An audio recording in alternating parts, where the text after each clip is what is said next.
सोमवार का व्रतों भगवान शिव की पूजा और उनकी कृपा प्राप्त करने के उद्देश्य से किया जाता है।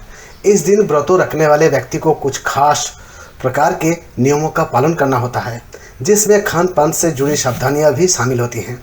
सोमवार के व्रतों में व्रतों को सात्विक और शुद्ध भोजन का सेवन करना चाहिए, जो कि आसानी से पचने योग्य और पुष्टिक हो। तो दोस्तों, आइए जानते हैं हमारे टोटके और उपाय में आपका स्वागत हो। अगर आप हमारे नए मेंबर हैं तो जल्दी से सब्सक्राइब कर लीजिए, क्योंकि जब भी कोई ऐसे जानकारी अपलोड होंगे तो आपके पास पहले पहुंचेंगे नोटिफिकेशन। तो दोस्तों, चलिए शुरुआत करते हैं।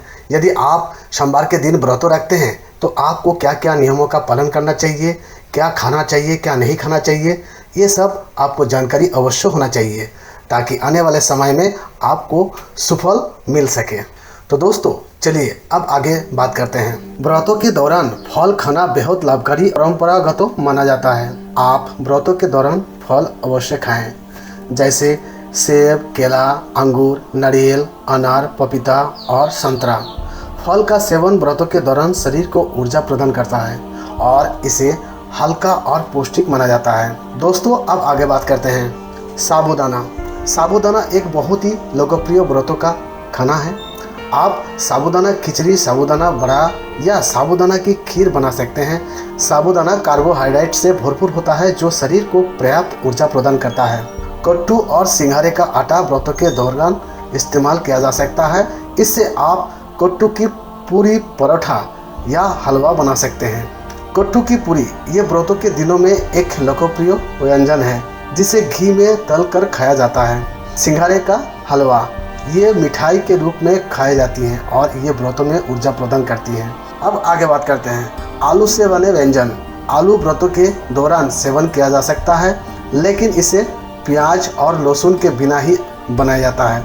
आलू की सब्जी, आलू की टिक्की और आलू चिप्स व्रतों में खाए जाने वाले कुछ प्रमुख व्यंजन हैं। दोस्तों, मखाने। मखाने व्रतों के दौरान एक पौष्टिक और हल्का स्नैक होता है।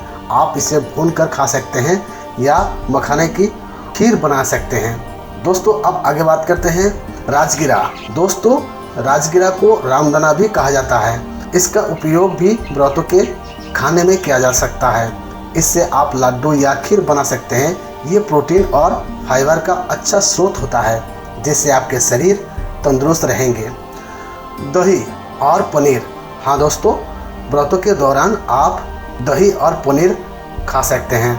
इससे शरीर को पर्याप्त मात्रा में कैल्शियम और प्रोटीन मिलता है।